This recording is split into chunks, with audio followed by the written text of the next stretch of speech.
Gênesis capítulo 6. E aconteceu que, como os homens começaram a se multiplicar sobre a face da terra, lhes nasceram filhas. E viram os filhos de Deus que as filhas dos homens eram formosas, e tomaram para si mulheres de todas as que escolheram. Então disse o Senhor: não contenderá o meu espírito para sempre com o homem, porque ele também é carne. Porém, os seus dias serão 120 anos. Havia naqueles dias gigantes na terra.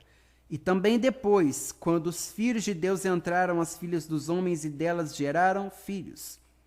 Estes eram os valentes que houve na antiguidade, os varões de fama. E viu o Senhor que a maldade do homem se multiplicara sobre a terra, e que toda imaginação dos pensamentos do seu coração era só má continuamente.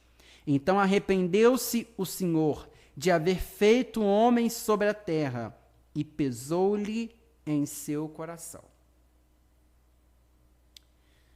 Desde a queda do homem, no caso Adão e Eva, do primeiro casal, Deus já estava descontente com a situação da humanidade. Após isso, ocorre o primeiro homicídio, em Gênesis 4.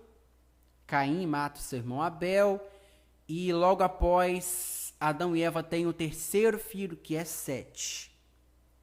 E é sempre bom, acho que todo mundo sabe, mas é bom lembrar, porque nós sempre temos pessoas que leem a Bíblia só para criticá-la, e não leem com a atenção que deveriam.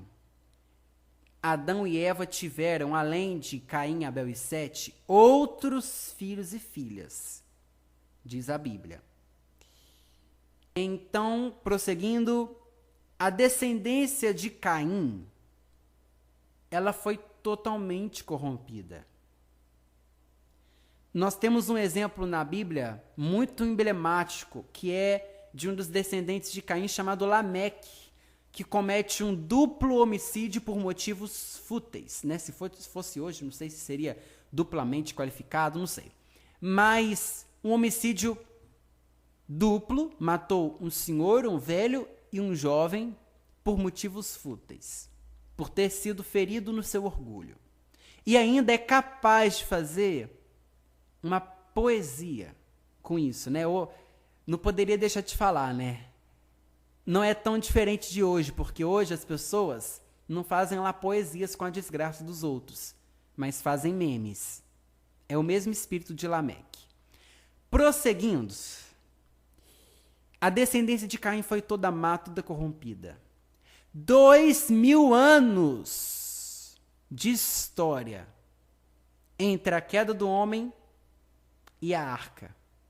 2000 anos, pelo menos. Eu estou jogando para baixo. 2000 anos de história, tomando como base as idades na descendência de Sete, que vai falando a idade de quando nasceu, quando morreu, tomando essas idades e somando os períodos, são quase 2000 anos. Um pouquinho mais, não sei. Mas um tempo enorme.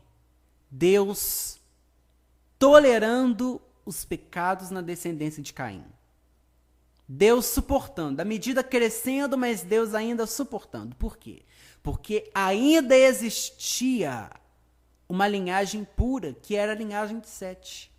Ainda existiam homens piedosos que temiam a Deus, e eu posso citar o exemplo de Enos, posso citar o exemplo de Enoque, posso citar o exemplo de Lameque, pai de Noé, um outro Lameque. Mas no capítulo 6 de Gênesis, a Bíblia vai mostrar que a descendência de Sete, que era a descendência piedosa, começou também a se corromper. E aí o negócio começou a ficar feio. Eu não vou aqui entrar no mérito da discussão de que esses filhos de Deus aqui são demônios ou se são os descendentes de Sete. Eu vou pelo que a Bíblia diz e pelo entendimento majoritário. Filhos de Deus aqui são descendentes de Sete, porque a Bíblia diz que anjos não casam, não se dão em casamento, não se reproduzem. Então vamos lá. Filhos de Deus começaram a se...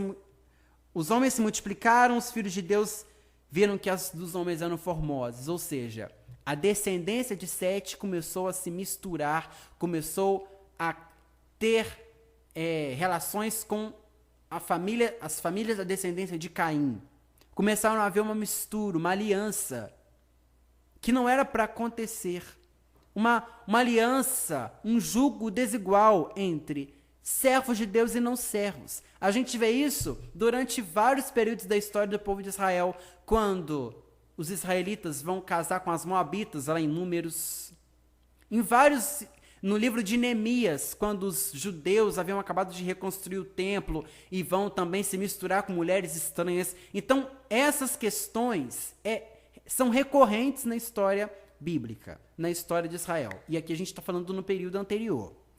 Então, a descendência de Sete se mistura com o povo ímpio, mau, pecador, homicida, idólatra, imoral, da descendência de Caim.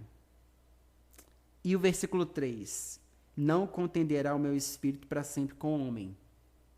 Portanto, quando a descendência de Sete cai, Deus chega no limite. Quando a descendência de Caim começou a cair, lá em Caim, lá nos filhos de Caim, Deus deu 2000 anos de prazo. Quando Deus viu que a descendência de Sete, que era o bastião da lealdade, começou a cair, começou a decair espiritualmente, moralmente, Deus deu 120 anos de prazo. Daí o título, né? Caim, Deus tolera. Sete, Deus julga. Quando é o mundo, quando é o ímpio, quando é o pecador, não estou dizendo que Deus aprova, mas Deus tolera. Pecado lá fora, vai chegar à medida certa, Deus vai julgar. Mas agora, pecado na descendência de Sete, pecado no mundo, Deus até tolera, mas pecado na igreja, pecado no mundo, Deus dá prazo, Deus aguenta, Deus segura, Deus até fala, Deus não aprova, mas tolera. Agora, vai a tomar capa babilônica para ver. O que é que não acontece no arraial? Deus faz o povo perder a guerra. Deus encara o pecado como se todos tivessem pecado, sendo que um só homem tinha tomado a capa. Deus viu como se todo Israel tivesse pecado. Todo mundo paga pelo erro. Porque nação santa. Pecado no mundo, a Bíblia diz que a terra está entesourada para o fogo, está separada para o fogo. Mas pecado na igreja, Deus não tolera, Deus não aceita. Amém? Fica aí essa reflexão. Deus abençoe a todos.